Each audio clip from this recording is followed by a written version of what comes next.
Hi, I'm Rob Harley. This is Extreme Close-Up. What would motivate a young professional couple, a doctor and a nurse, to leave the comforts of home and go live with their newborn baby in one of the most appalling slums in the world? Well, the friends of Sue and Kristen Jack ask that question often. Particularly seeing service in the third world has already led to such tragedy in the life of Sue's family.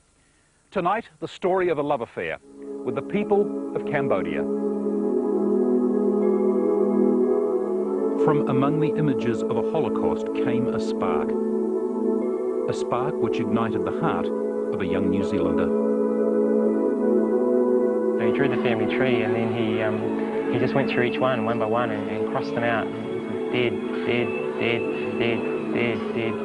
The whole family tree, except for himself and one sister. Kristen Jack, a Dunedin registered nurse, was so touched by the stories of the killing fields told to him by a Cambodian refugee friend, it changed his life forever. And that was like an arrow, like a knife in my heart. And that was when I really started thinking seriously about Cambodia and its history, its suffering. This is the story of how Kristen and his wife Sue, a doctor, left family and career prospects behind for a new life in a $450 tree hut in the slums of Phnom Penh. Because like her husband, Dr. Sue Jack has found this country irresistible.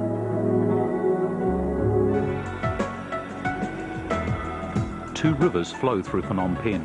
And each year they carve away at the banks of the villages they pass by.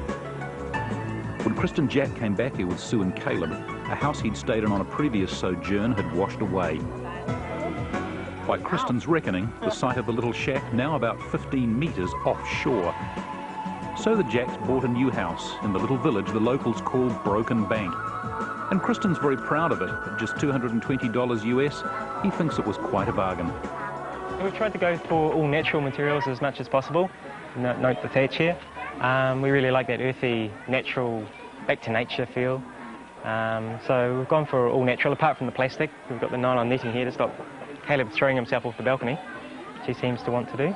Well, I think there's a number of very saleable features here. We've got the ranch sliding windows, again in all natural materials. It's a little bit sticky. One of the notable features about the kitchen is everything's at your fingertips. We've had this architecturally designed so that we wouldn't have to reach too far for anything. We've got our manual refrigerator here. Fresh ice every day? Fresh ice every day. Well, you'll notice how everything sweeps through, open planning from the large veranda into the living room here, past the kitchen, down into the stairwell. Oh, it's split level? Oh, it's split level, yes. As I say, architecturally designed. And this bedroom, can you explain its features? Well, again, it's a very economical use of space. The bedroom into the ensuite. So handy. You watch the market quite closely. I suppose back home you must really feel for some of these folks in classier parts of Auckland who've seen the property market bite into their equity. That must really break you up. We feel very sorry for them indeed. And I guess we feel a little bit smug because I don't think this place is devalued at all. As the river gets closer and the river view is more prominent, I think we'll find the prices go up. Sue and Kristen are part of an organisation simply called Servants. And they've chosen to live in this village for a variety of reasons. It gives them credibility with the locals, for one thing. It also means they build friendships. Although, such is the poverty here, their hearts are regularly broken by the despair they see.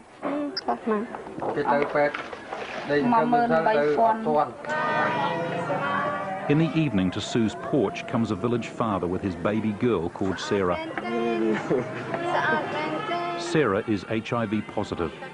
Her mother died of AIDS, contracted from her first husband, a regular patron of the local brothels where AIDS is rife. It's just happening everywhere, but certainly for us it's become more real now that we're knowing people who this is happening to, and Jantar's family is a classic case of this.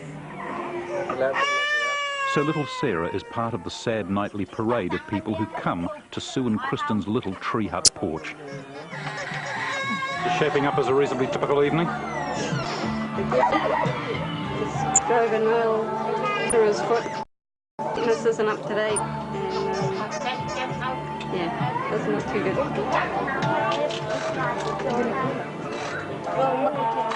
As well as the youngsters with injuries, there are the mothers with no money who beg for basic medicine. Sue and Kristen have managed to obtain some pharmaceuticals from abroad and hand them out for free. This woman got her ankle caught in the chain of a motorcycle. Without the compassion and availability of her Kiwi neighbours, she'd have lost her foot. Now she's recovering well. And in the middle of it all, a highly adaptable little blonde-haired boy, constantly prey to the diseases that run rampant through Broken Bank. We're careful, we're conscious of all the problems, but again, you can overprotect people, and then they miss out on living as well. So we certainly are careful, but we're not wanting to hinder Caleb in any way. But the hazards are plentiful. We returned to the village with Kristen one morning, and the neighbour's shack, just a couple of metres away, has caught fire. Caleb right next door with the babysitter. Arson is suspected. A village confrontation is feared. It's been a few for a while, but it'll get more complicated now because I think they've called the police in to resolve it. So just making them a bit more bitter with one another, I think. And of course, this is where your young son gets looked after from time to time, isn't it? Yeah, from time to time Caleb's up there playing with the kids. So you'd have a personal interest in seeing that hole in the wall fixed? Yeah, if he's up there, we prefer there weren't holes in the walls to look out. The other front line of servants work in Phnom Penh, a place where youngsters blighted by malnutrition and disability are cared for. Here a Kiwi doctor just dreams about how much more she could do with decent medical supplies. How long has she been in the program? But is content enough in the meantime to see a severely malnourished child put on a little weight. A gain of 1.3 kilos in 2 months. It's pretty good gain. Here Sue Jack trains locals to run nutrition programs and, on a shoestring, give disabled kids a hand up. We facilitated her to have surgery and then the braces. So before all of this, she couldn't walk at all. So it's a major improvement for her. But as you can see, it's still pretty hard going.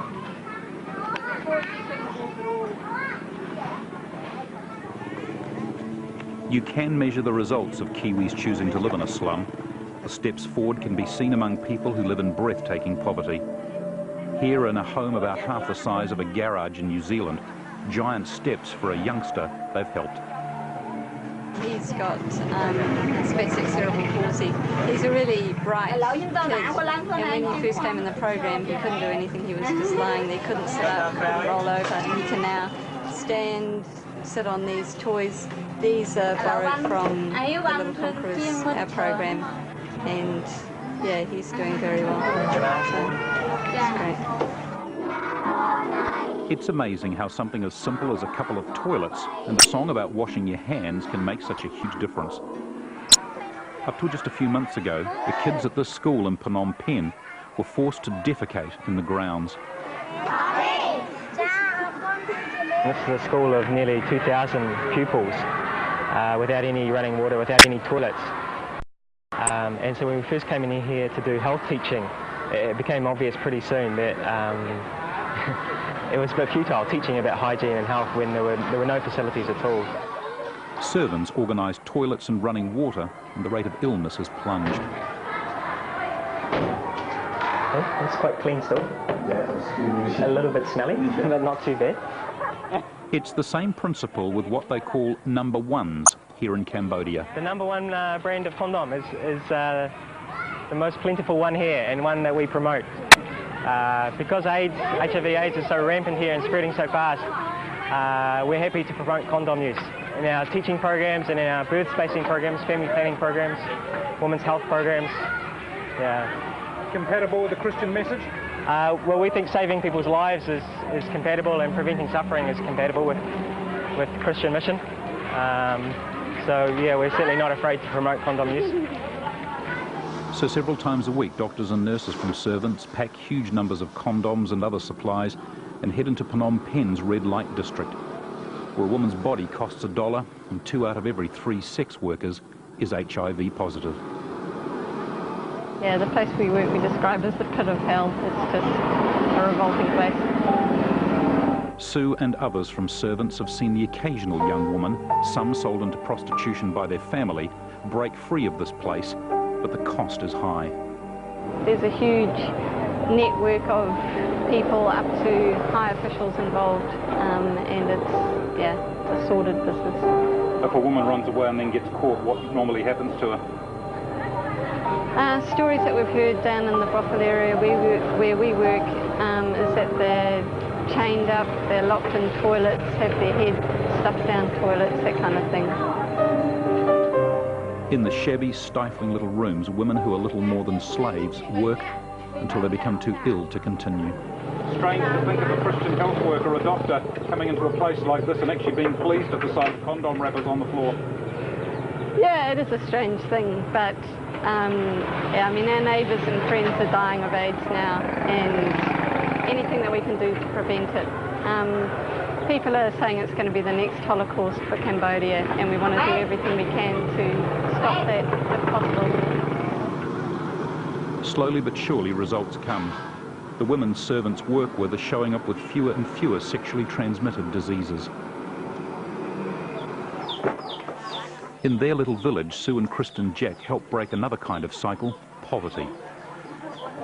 Here you find an enterprise they've established involving a delightful little bit of recycling. They take shredded documents, top secret stuff probably, about wars and spies and things, from the US Embassy in Phnom Penh and reuse it to make cards for messages of love. This little cottage industry is now run almost entirely by the locals.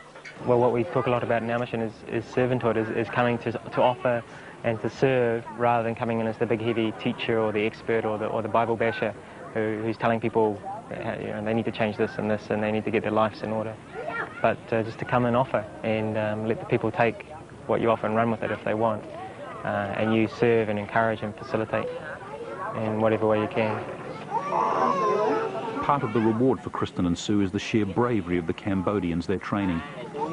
People like Vang Tar, who fled from the Khmer Rouge and waited in a refugee camp on the Thai border, many of his relatives killed in the genocide. Then in the camp he had to watch helplessly as his young son contracted meningitis and became permanently brain damaged for want of basic medicine. I could not do anything, just looking my baby with my wife inside two camp, Khmer and Thai border. After that, I decided to be medical, and I joined medical training. So I'd imagine that people have been through what this man's been through. They bring a certain amount of compassion to their work. Sue's tears for a family so desperately needy yet so brave match the huge tug that Kristen Jack feels on his heart as he goes on learning about the extent of Cambodian suffering. He says it's likely to keep him and his family here for a long time. I think I've learned how to cry. I think I've learned how to feel things and to empathise with people more from being here. I often felt quite sort of indifferent to things in New Zealand. Everything felt very bland to me. I'm not saying everybody has to come here to feel that. I mean, other people are more in touch with their feelings anyway, but for me that was part of my journey. What little Caleb Jack will make of all this as he grows up will be fascinating to watch. The family's bet is that in some form or another, this boy will likely feel the irresistible pull to carry on the family tradition of service to the poor.